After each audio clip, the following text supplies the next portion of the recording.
We have to invest in future. உரிமைகளை ஒன்றிய அரசு நசுக்க பார்க்கறாங்க. இப்பொழுது புதிதாக ஒரு இடத்தில் தீபம் ஏற்ற வேண்டும் என்று You have to pick your battles என்று சொல்வார்கள். இந்திய ஜனநாயகத்தை யாரா பாதுகாக்க முடியும் அப்படின்னா முத்துவேல், கருணாநிதி, ஸ்டாலின் என்னும் நான் மக்களுடைய பேராதரவுடன் அரசின் ஏறியவர். பொறுப்புணர்வு கொண்ட ஒரு தலைவராக அண்ணன் தளபதி விளங்குகிறார். ரொம்ப கஷ்டம் இதை அழிக்கிறது. அதுக்கான கட்ஸ் சிஎம் கிட்ட இருந்து வருது.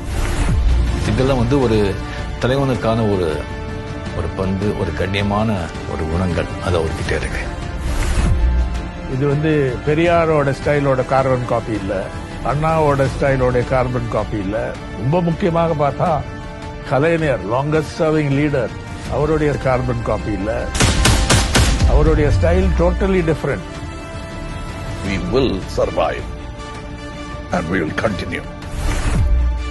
இதுதான் தொடர்ச்சி, இதுதான் நிஜ சமூக நீதியின் தன்மை. கன்னியாகுமரி மண்ணையிலிருந்து டெல்லியின் மாளிகை வரை இந்த செய்தி எதிரொலிக்கட்டும்.